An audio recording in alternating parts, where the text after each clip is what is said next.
کے موصوف اس ظالمانہ رسم کے خلاف تھے. وہ بیٹیوں کو نہیں داماد کو زندہ گاڑ دینے کے حق میں تھے. تو تب ایسا معاملہ میرا نہیں ہے.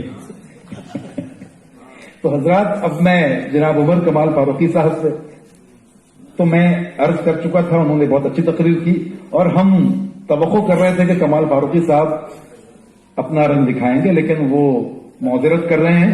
اب میں براہ راست ہم اب توقع کرتے ہیں. میرے ایک ساتھی نے کہا, میں نے کہا کہ بھئی ایسے ایسے عمر کمال فاروقی جو ہے وہ بیرسٹر بن گئے ہیں اور ان کا استقبال کے لیے جا رہا ہوں. تو ہمارا دوست بولا بیرسٹر بن گئے تو پھر آپ یہ پارلیمنٹ میں جلدی پہنچ جائے گا. تو میں نے کہا کہ بھئی ایسا تو انہوں نے کوئی عزائم ان کا بتایا نہیں ہے, لیکن مجھے لگتا ہے کہ پارلیمنٹ میں بولنے والے بیرسٹر بننے کی بجائے زمین پہ لوگوں کے لیے لڑنے والے بیرسٹر عمر مجھے زیادہ اچھے لگیں گے.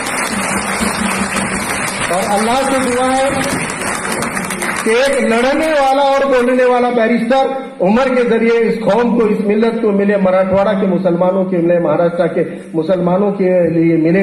اس دعا کے ساتھ میں آپ لوگوں کا بہت وقت لیا, اس کے لیے معافی چاہتا ہوں. السلام علیکم ورحمۃ اللہ.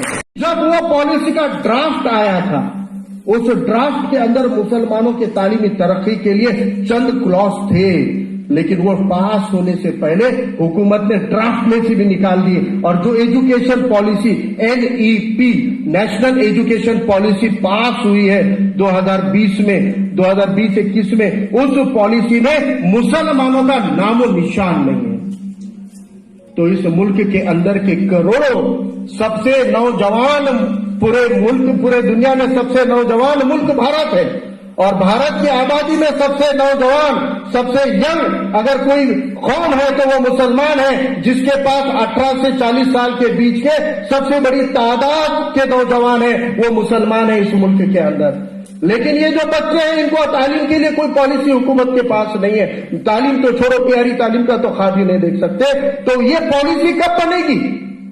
اگر آج کوئی چاہے گا یہ پالیسی بنے تو پہلے تو ہم کو یہ سوال اٹھانا پڑے گا, لڑائی لڑنی پڑے گی, پارلیمنٹ میں اس بات کو اٹھانا پڑے گا, نیشنل ایجوکیشن پالیسی میں سے مسلمانوں کو مائنس کیوں کر دیا گیا, ہٹا کیوں گیا, یہ لڑائی پہلے لڑنی پڑے گی. اور اگر آج پالیسی بنانا ہے تو وہ پالیسی نہیں بن سکتا. اور ڈاکٹر جان کورین کہتے ہیں کہ عمل پالیسی سے آتا ہے اور پالیسی نہیں بن سکتی, کیونکہ پالیسی کے لیے کوئی ڈاٹا ہی حکومت نے اپلوڈ نہیں کیا ہے. ملک کی سب سے اعلیٰ تعلیم دینے والی 2 اسکول ہوتی ہے, کیندریہ ودیالیہ اور نوودے ودیالیہ. ان دونوں اسکولوں میں کتنے مسلمان پڑھتے, اتنا بھی ڈاٹا نہیں ہے. آج اتنا بھی ڈاٹا پبلک ڈومین میں نہیں ہے. آپ کے اسکول میں کہاں یہ ڈاٹا ہی نہیں ہے. تو مجھے لگتا ہے کہ اگر ایسی صورتحال سے ہم گزر رہے ہیں اور ایسی صورتحال میں ہم کو جب لڑنے کی ضرورت ہے, تب لڑنے کے لیے 2 نوجوانوں نے بیڑا اٹھا کر آج اپنی سماجی خدمت کے لیے آپ کے سامنے کھڑے ہیں, عمر کمال فاروقی اور ظہور